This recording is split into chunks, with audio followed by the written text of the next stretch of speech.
how do you get those clients on board? So the CEOs and the ones that are resistant to the idea of more of that engagement rather than what they're used to, which is I'm going to go up, I'm going to talk for 2 hours or 4. What I find really interesting is most of our work is in the corporate arena. So we work mostly with folks holding meetings, but the association market is really the one who's driving that change and saying we need to shake things up, we need to do things differently, we need to make sure people get it. So I find in the corporate market it's a little bit slower to get buy-in, but you know, I offer my clients a couple tips, and one of them is we have a tool that we call Learn, Feel, Do. So it's a tool that you can use with your senior leaders to help figure out what is the core message that we want to get out of this meeting. Can you see I'm talking with my hands? I'm keeping them down low though. I can't talk without hands. So it's all about what do you want people to learn? How do you want them to feel? And what do you want them to do afterwards? And it's a tool we use to have conversations around getting people on the right page. So that's really the first step, is making sure that everybody that's a stakeholder in that meeting or in that event is all thinking the same thing. It's amazing to me when we work with senior leadership and we say, please fill out this tool and bring it to the meeting, how they come and they're not on the same page. They had thought they were, but they're not.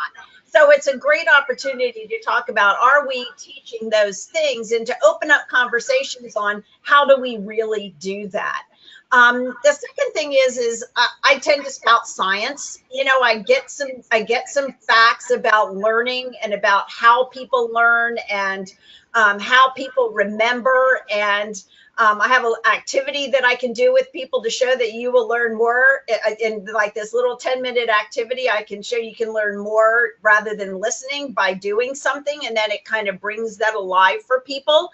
And then the third tip that I offer is don't try and change your entire meeting in one fell swoop. Although I'm all for the break the rules and do something new model, for senior leadership, sometimes that's really scary. And for people that are in that senior leadership role and want to talk, that's really scary. So find places where you can shake things up. And maybe it's not necessarily the learning that gets shaken up. Maybe it's the seating that gets shaken up and the design of the experience, just so you set the stage for something different.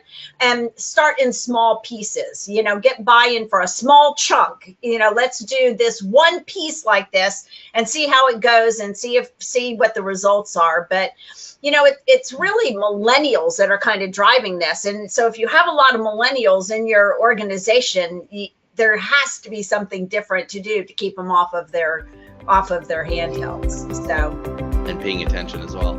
Yeah, exactly. The thing is that you're not talking about overly complicated things either. There's some simple